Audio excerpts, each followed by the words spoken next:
बहुत पुरानी बात है, हिमालय में प्रसिद्ध मानस नाम की झील थी। वहां पर कई पशु पक्षियों के साथ ही हंसों का एक झुंड भी रहता था। उनमें से दो हंस बहुत आकर्षक थे और दोनों ही देखने में एक जैसे थे, लेकिन उनमें से एक राजा था और दूसरा सेनापति। राजा का नाम था बबलू और सेनापति का नाम डब्लू था। झील का नजारा बादलों के बीच में स्वर्ग जैसा प्रतीत होता था। उन समय झील और उसमें रहने वाले हंसों की प्रसिद्धि वहां आने जाने वाले पर्यटकों के साथ देश विदेश में फैल गई थी। वहां का गुणगान कई कवियों ने अपनी कविताओं में किया, जिससे प्रभावित होकर वाराणसी के राजा को वो नजारा देखने की इच्छा हुई। राजा ने अपने राज्य में बिल्कुल वैसी ही झील का निर्माण करवाया और वहां पर कई प्रकार के सुंदर और आकर्षक फूलों के पौधों के साथ ही स्वादिष्ट फलों के पेड़ लगवाए। साथ ही विभिन्न प्रजाति के पशु पक्षियों की देखभाल और उनकी सुरक्षा की व्यवस्था का आदेश भी दिया। वाराणसी का ये सरोवर भी स्वर्ग जैसा सुंदर था, लेकिन राजा के मन में अभी उन दो हंसों को देखने की इच्छा थी, जो मानस सरोवर में रहते थे। एक दिन मानस सरोवर के अन्य हंसों ने राजा के सामने वाराणसी के सरोवर जाने की इच्छा प्रकट की, लेकिन हंसाई का राजा समझदार था। वह जानता था कि अगर वो वहां गए तो राज उन्हें पकड़ लेगा।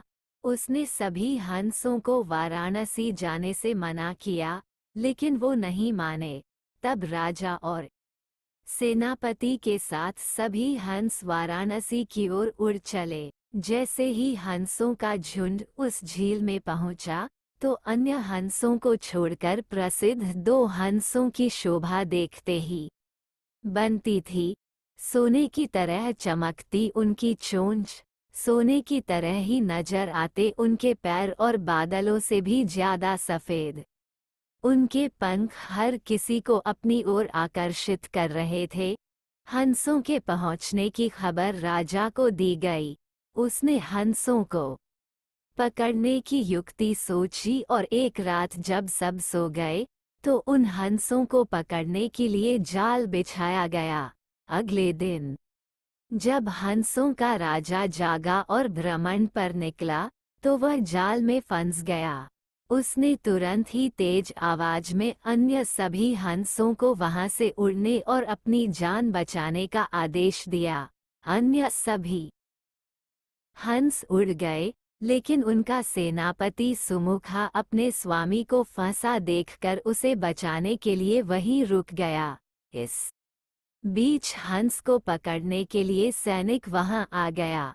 उसने देखा कि हंसों का राजा जाल में फंसा हुआ है और दूसरा राजा को बचाने के लिए वहां खड़ा हुआ है।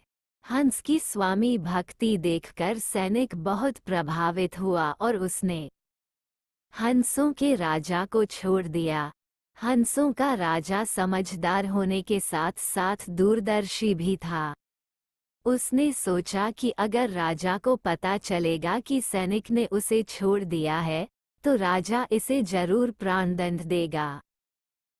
तब उसने सैनिक से कहा कि आप हमें अपने राजा के पास ले चलें। ये सुनकर सैनिक उन्हें अपने साथ राजदरबार में ले गया।